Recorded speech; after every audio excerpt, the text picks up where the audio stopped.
Assistant U.S. Attorney for the Southern District of New York, Jonathan Turley, George Washington University law professor, both Fox News contributors. Gentlemen, let's start with you, Andy.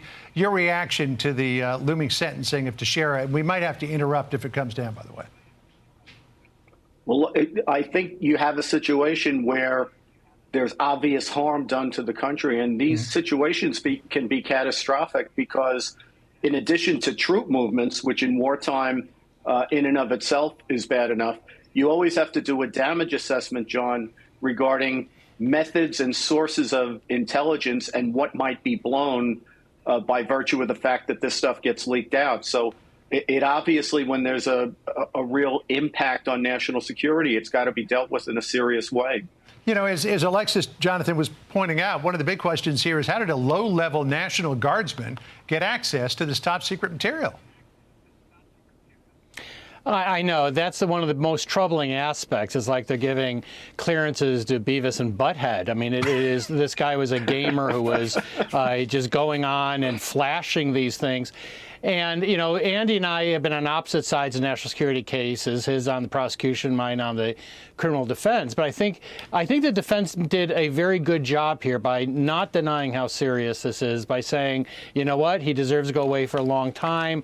We would just like that to be about 11 years. So the range here is between 11 and 17 years. The court may land somewhere in between, but he's going to go away for a long time.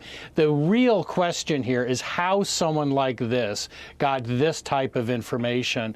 And I'm not entirely sure we have the answer on that, but I think that the judge is starting here with the assumption that he disclosed information that actually put lives at risk, not just in national security, but lives in Ukraine.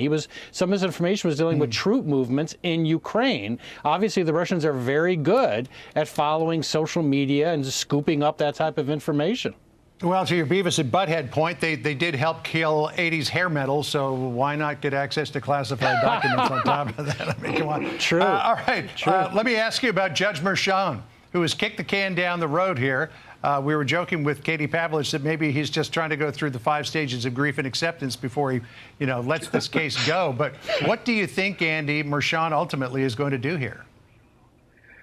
Well, I think he's going to freeze the case, but you know, when I look more carefully at the correspondence after we first heard about all this morning, I wonder what Jonathan thinks about this. I was struck by how similar what Merchan did was to what Judge Chutkan did last week.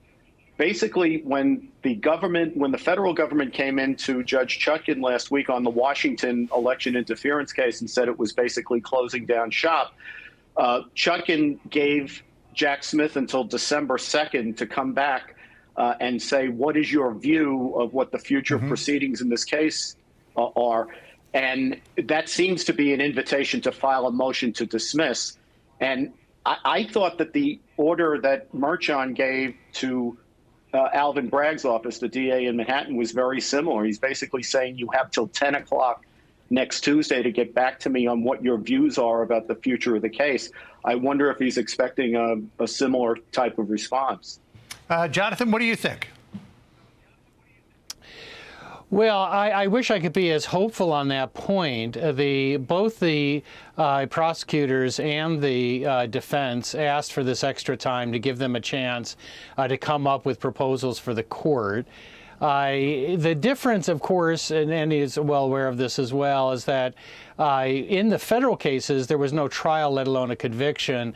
Here you've got the jury verdict, and you also have a very motivated judge. His history does not bode well for reconsidering the basis of this case, even though I believe there are truly layers of reversible error. Keep in mind that he can diffuse part of the problem in a sentence that doesn't require any jail time or limitations on the president. He could even declare being president a type of community service and just say, you know, I'm going to leave it at that. It's when he puts restrictions on his movements or time is when he's going to trip that wire and it'll end up in federal court. All right, gentlemen, good to get your opinions on this. We still await the sentencing news for Jack Teixeira, so we'll find out soon. how long he'll be going away for, Thank if you. he's going away at all. Appreciate it. Thank you. Hey, Sean Hannity here. Hey, click here to subscribe to Fox News YouTube page and catch our hottest interviews and most compelling analysis. You will not get it anywhere else.